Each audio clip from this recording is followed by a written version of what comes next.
बिस्मिल्लाहिर्रहमानिर्रहीम। अस्सलाम वालेकुम डियर स्टूडेंट्स। आज हम यूनियन और इंटरसेक्शन के प्रॉपर्टीज़ सीखेंगे 2 से 3 सेट्स के ऊपर। सबसे पहले हम स्टार्ट करते हैं कम्यूटेटिव प्रॉपर्टीज़ से। पहले हमें पता होनी चाहिए कि 3 तरह के प्रॉपर्टीज़ होते हैं: commutative property, associative property and distributive property. So let's start with commutative property.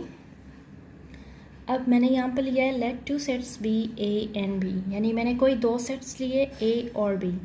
अब मैं इसके ऊपर कम्यूटेटिव प्रॉपर्टी ले रही हूँ, तो ये मेरा ये होगा कि A union B is equal to B union A, यानी ये left hand side right hand side के इक्वल आएगा। जब मैं यहाँ से ए यूनियन बी ले लूँ या बी यूनियन ए लूँ, इनका आंसर सेम आना चाहिए। इनके जो प्रूफ्स है आप आगे क्लासेस में सीखोगे, यहाँ पे सिर्फ हम इनको सेट्स के थ्रू वेरीफाई करेंगे। लेट्स सपोज मैं कोई सिंपल सेट ले लेती हूँ A is equal to 1 2 and 3, और बी में लेती हूँ 4 5 एंड 6। अब इसके ऊपर मैं प्रूफ करूँगी first of all left hand side, यानी A union B. A union B क्या होगा? 1 2 3 यूनियन 4 5 6। अब यूनियन आपको पता है कि 2 सेट्स की कम्बिनेशन को, इनको आपस में कंबाइन करके लिखने को यूनियन कहते हैं। तो अब ये कंबाइन होके क्या होगा? 1 2 3 4 5 एंड 6, राइट। अब मैं इन्हीं सेट्स को यूज़ करते हुए राइट हैंड साइड प्रूव कर लूँगी। RHS is equal to B union A, यानी ये मेरे पास होगा 4 5 एंड 6 यूनियन 1 2 एंड 3।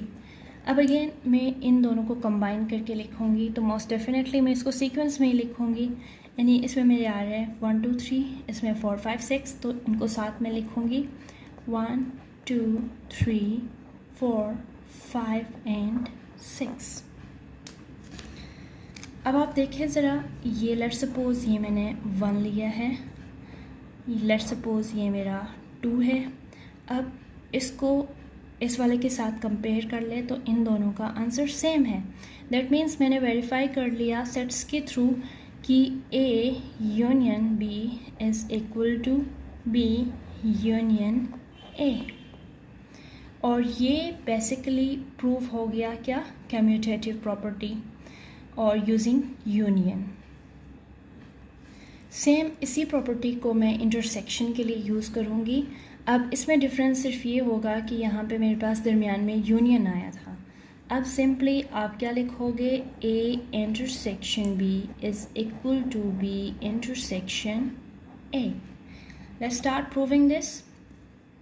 अब A intersection B, let's suppose मैं सेमी सेट्स ले लेती हूँ। ए मेरे पास है 1 2 and 3, intersection B is 4 5 and 6।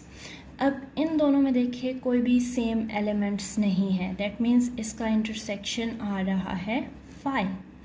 ये हो गया मेरा 1। अब नेक्स्ट मैं फाइंड करूँगी बी इंटरसेक्शन ए, यानी इसका राइट हैंड साइड। ये मेरा लेफ़्ट हैंड साइड था। अब यहाँ पे देखो तो 4 5 एंड 6 इंटरसेक्शन 1 2 एंड 3। अब सिर्फ डिफरेंस ये है कि मैंने बी को पहले लिखा, ए को बाद में लिखा। एलिमेंट्स तो सेम है, दैट मीन्स इनके दरमियान में कोई भी अगेन लिंक नहीं है। दैट्स द रीज़न इसका भी जो आंसर आएगा 5 आएगा। लेट सपोज मैंने इसको 2 का नाम दे दिया। अब 1 और 2 को आप कंपेयर कर लें, आप बता सकते हो कि A intersection B is equal to B intersection A. Hence, commutative property of union and intersection is verified। तो आपने फाइनली दोनों के ऊपर, यूनियन और इंटरसेक्शन दोनों के ऊपर कम्यूटेटिव प्रॉपर्टी को वेरीफाई कर लिया। The next property is associative property. अब इस प्रॉपर्टी में डिफरेंस ये है कि इसके अंदर 3 सेट्स आते हैं। लेट्स सपोज मैं वो 3 सेट्स ले लेती हूँ, A, B and C। For any sets A, B and C, अब कोई भी सेट्स मैंने लिए A, B और C, इसके अंदर एसोसिएटिव प्रॉपर्टी मैं इस तरह से लिखूँगी। फॉर यूनियन अगर मैं लिख रही हूँ तो A यूनियन, यहाँ पे ब्रैकेट आएगा, B union C is equal to, अब ब्रैकेट मैंने इन दोनों के ऊपर लगाया था, B और C के गिर्द। नेक्स्ट जो राइट हैंड साइड पे मेरे पास ब्रैकेट्स आएंगे, A यूनियन B, यानी A और B के गिर्द आएंगे, यूनियन C। इस तरह से आप ये प्रॉपर्टी प्रूव करोगे। ये प्रॉपर्टी कहलाता है associative property for union. Intersection के केस में सिर्फ U की जगह पे इंटरसेक्शन का साइन आएगा। लेट्स सपोज कोई से 2 मैं 3 सिंपल सेट्स ले लेती हूँ, फिर इसको वेरीफाई कर लेते हैं। Let A is equal to A, B is equal to A, B and C is equal to A, B and C। ये मैंने सेट्स लिए। अब मैं इसके ऊपर ये एसोसिएटिव प्रॉपर्टी प्रूव कर लूँगी। लेट्स सपोज पहले मैं लेती हूँ ये left hand side, A union B union C। अब ये ब्रैकेट गिवन है, दैट मीन्स आपने पहले B यूनियन C फाइंड कर लेना है। लेट्स सपोज मैं पहले ये B यूनियन C फाइंड कर लेती हूँ। अब जो B सेट है मेरे पास, A B union A B and C, this gives A B and C, क्योंकि यूनियन में आप कंबाइन करके लिखते हो। अब ये जो आंसर आया आपका, इसका यूनियन लोगे A के साथ, A union B union C is equal to, A की जगह मैं A का सेट लिखूँगी, सिंपल A है, यूनियन जो ये आंसर आ गया मेरे पास, A B C, ये मैंने लिख लिया। अब इनके दरमियान यूनियन मेरा क्या होगा, A B एंड C। ये हो गया आपका left hand side. Let's suppose मैंने इसको 1 का नाम दे दिया। अब मैं इसका राइट हैंड साइड प्रूव कर लूँगी, A union B union C। अब सबसे पहले इसमें मुझे क्या चाहिए, A union B। A union B मैं फाइंड कर लूँगी। A मेरे पास है A union B is A B, that means मेरा आंसर आएगा A B।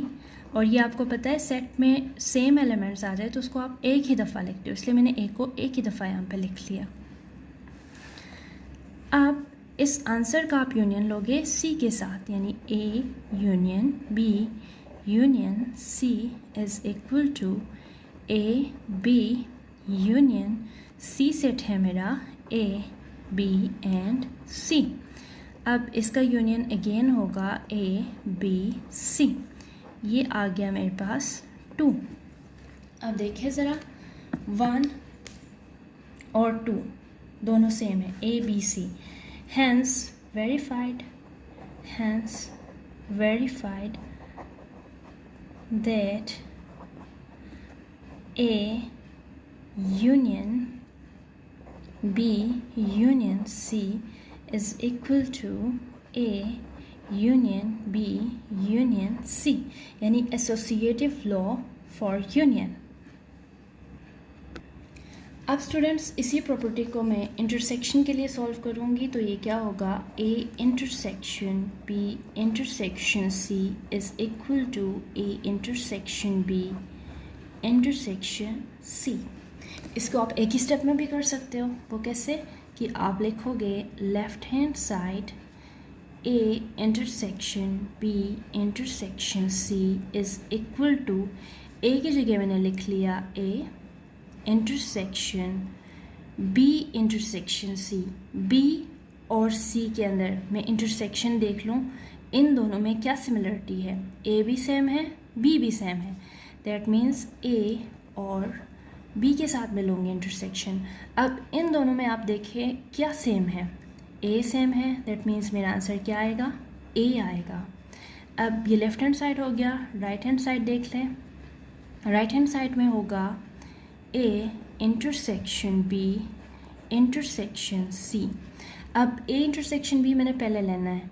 ए मेरे पास है सिंपल ए और बी मेरे पास है ए बी, दोनों में क्या सेम है, ए सेम है, दैट मीन्स मेरा ये होगा ए इंटरसेक्शन सी का जो सेट है वो है ए बी एंड सी। अब इन दोनों में देखिए क्या सेम है, ए सेम है, तो ए आ गया मेरा आंसर। दैट मीन्स ये भी वेरीफाई हो गया, hence verified that A intersection B intersection C is equal to A intersection B intersection C।